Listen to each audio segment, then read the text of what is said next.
focus on the actual need. So the company has its needs, the person has its needs. So we have to combine the two uh, and find exactly what the solution would be in order to stay in the same vision we had from the beginning.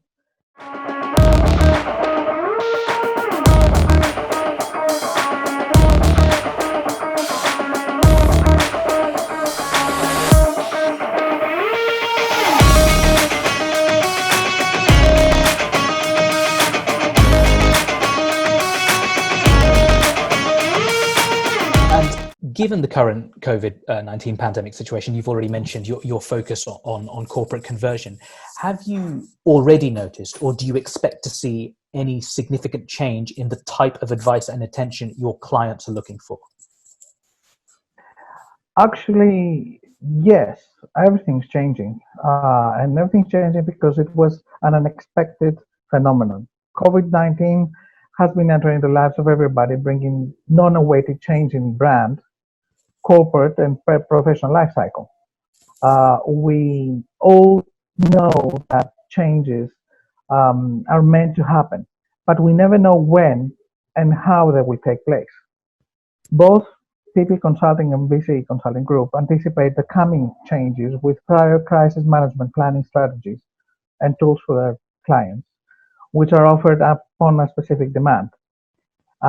We are consultants, we're not advisors. So basically, we make assessments, we propose ways of actions, and help our clients execute them. This current period, dominated by the coronavirus, the impact that the coronavirus has, it brings uncertainty, and that creates ground for panic. Our job is to propose solutions to our clients, which will avoid decisions that might harm their workplace and marketplace. And this way, they can cover partially two out of the four pillars that we just mentioned of corporate sustainability. You mentioned a little bit there about this idea of uncertainty. In fact, we may be entering into an era of perhaps like great unknown. I imagine, in a sense, this has made your work very hard because as consultants, experience, case studies, research are all a big part of your work, I imagine. So given that this is such a new unknown kind of period we're living in now, how are BC and PP adapting in the sense of research? Have you had to undertake any new research projects? Well, let me answer that to you. Even consultants have to research and study according to the market and the world changes. Of course.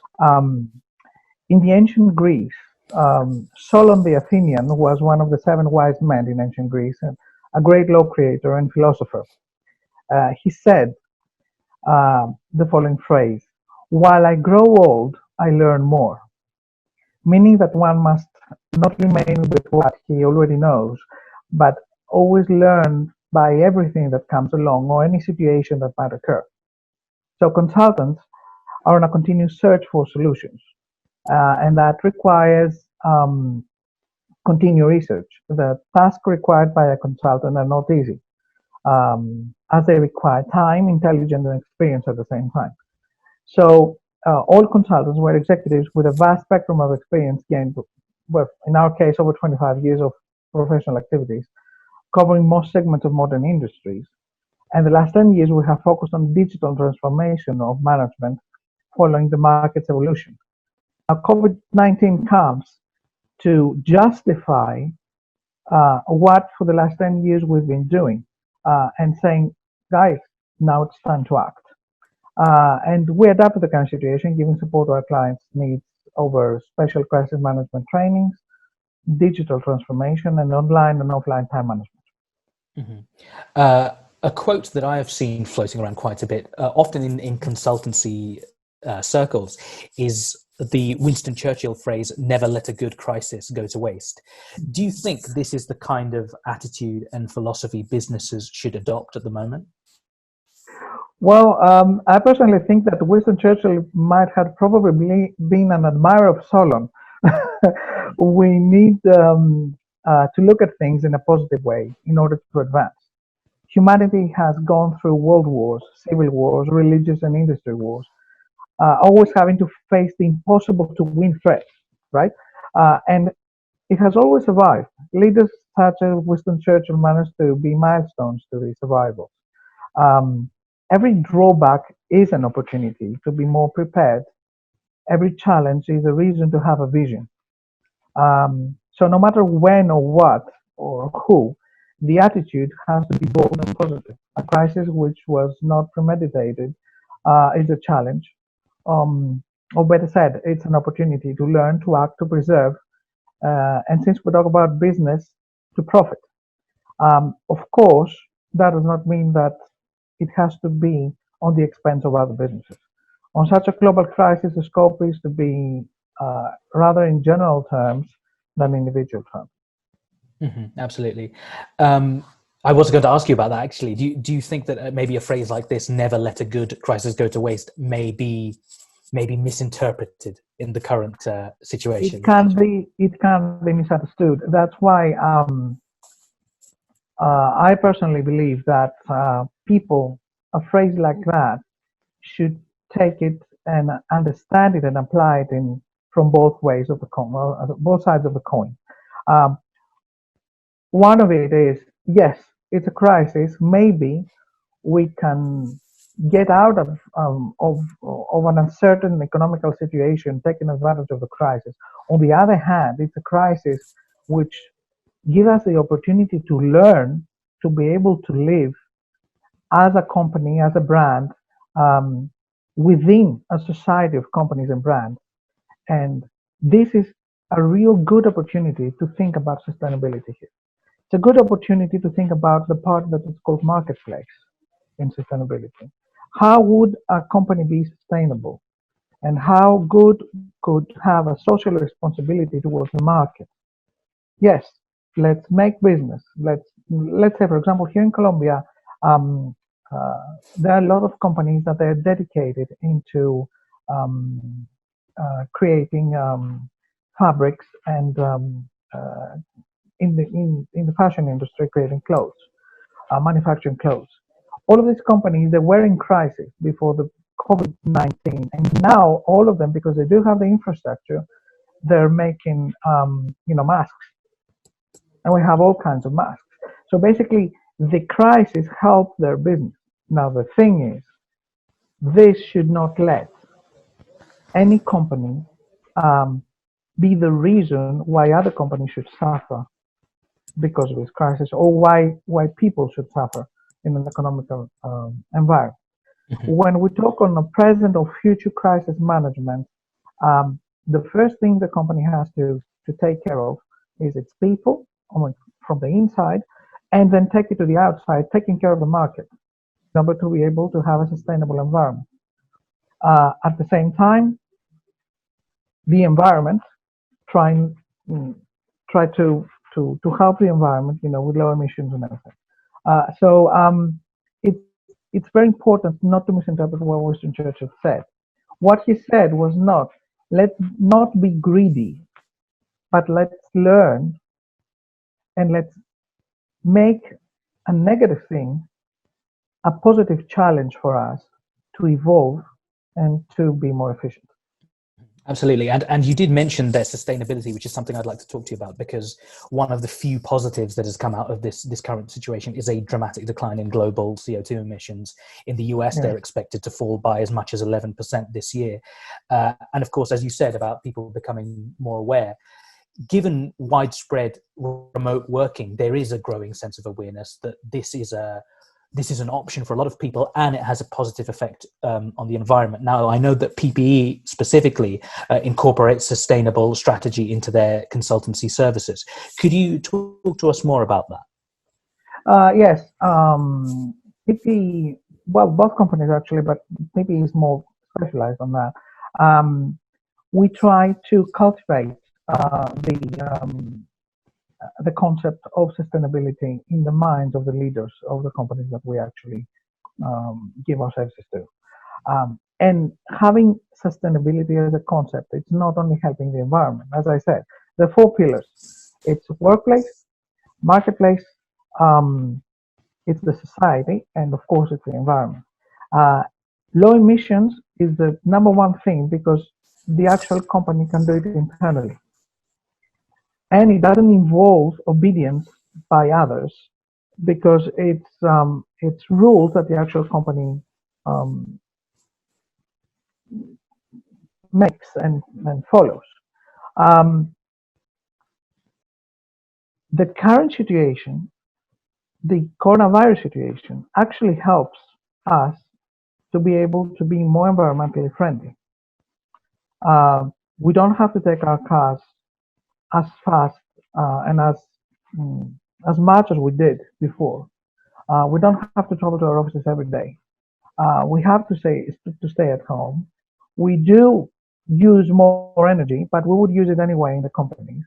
And the actual companies benefit from that because the emissions they actually produce are much less.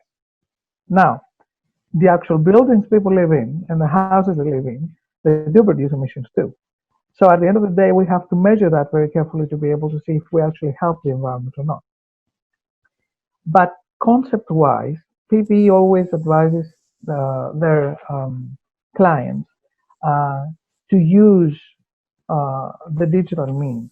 Digital transformation is everything. We have proven the last few months to the world that everybody can work with a screen and with a microphone.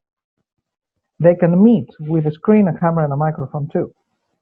They don't have to move. They don't have to use cars. They don't have to burn um, uh, petrol in order to be able to get to work.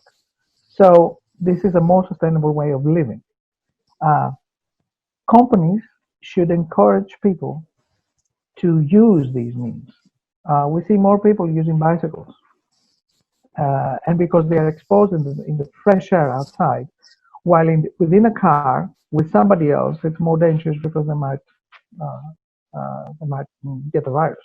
So in the current situation, PPE stands on the position of we give the services, as I said before, to how to use correctly digital transformation, how to use the digital means, definitely, how to stay indoors and not be outside, um, how to help the environment without tossing away trash everywhere as I did before, because that's a way to contaminate.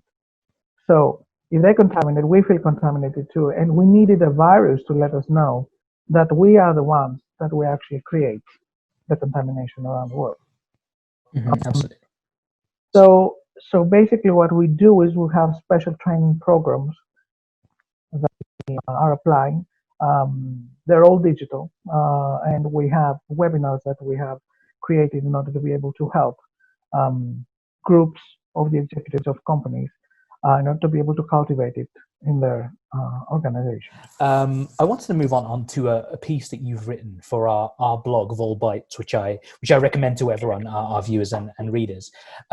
In that article, you've written a little bit about the corporate world, and you write that in search of excellence, the corporate world has lost its identity and performance. Can you define for you what this identity the corporate world had is? What was this identity that you're talking about? Um, I'm going to take it from general to more specific. Companies have been searching for excellence the whole time. I mean, we have two parts. We have the actual companies as entities, as strategies, and we have the people that actually make these companies operate, which is the workforce, their executives, their employees, their CEOs, their leaders. Now, companies as entities have been searching for excellence the whole time. That's a fact. In some cases, we observe the phenomenon under which that continued search for excellence has made companies to deviate a little bit from the original scope of the business or vision they started with. Like you start with a vision, and then you see and you see other opportunities, you create new markets. So basically, sometimes you deviate from it. The definition of each corporate identity relies upon the vision, action, result, effort of each company, which forms part of the corporate world. The same thing applies to people, and mostly to corporate executives. How many executives started from one end to find themselves operating to the other end of the rainbow? And how many graduate students work on different fields than the ones that they have studied?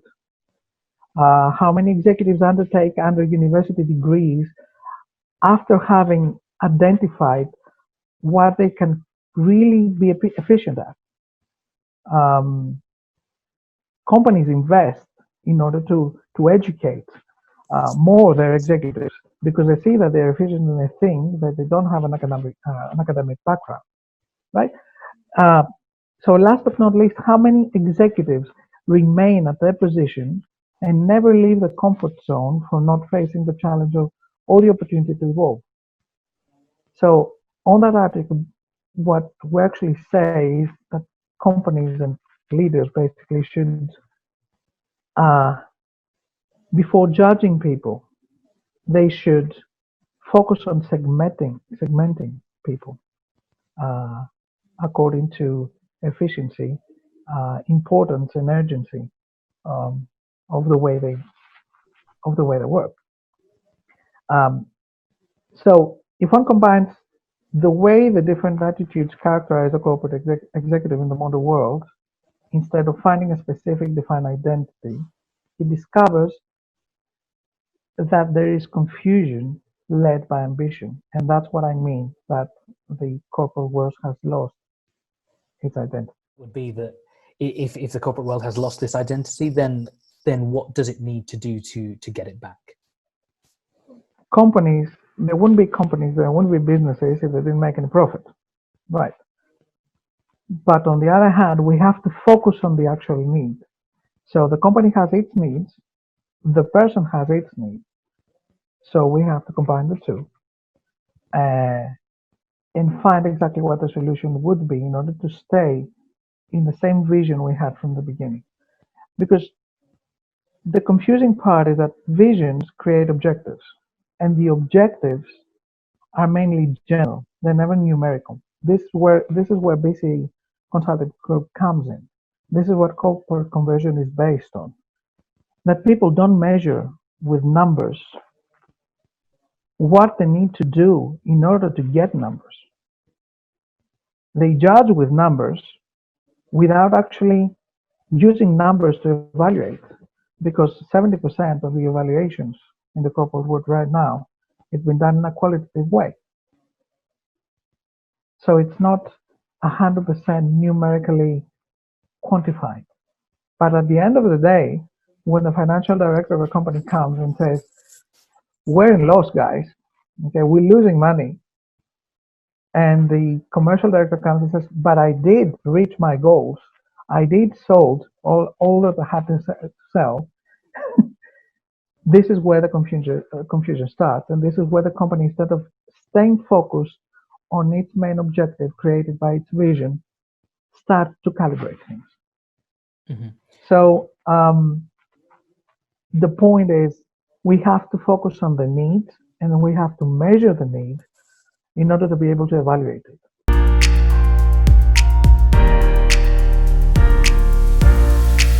So I don't believe the millennial generations have hurt the business world. I believe millennials are useful and necessary. However, there are different kind of mentalities. Company leaders are being confused, and they give responsibilities to millennials because they see the fast way they can think and they can act. But what they don't see, they don't know, is that they lack prudence, patience, and long-term commitment, because they have been created this way. They're products of a rapidly changing generation. So it's a good thing to give opportunities to young, fresh minds that act fast, because that's evolution. Provided always they have been checked priorly, to accept correction, and to be eager to learn by experienced professionals. Millennials have speed up things, and that's always an advancement, especially when it comes to technology and digital transformation. So no, I don't think they have hurt the business world. I think they're necessary. I just think Like every vehicle that is produced and it's faster than the one before needs to be driven in a different way. One thing which I found interesting, which you mentioned, was that as well as being able to work quickly, another important aspect is to filter this and make sure that these people are open to change and correction.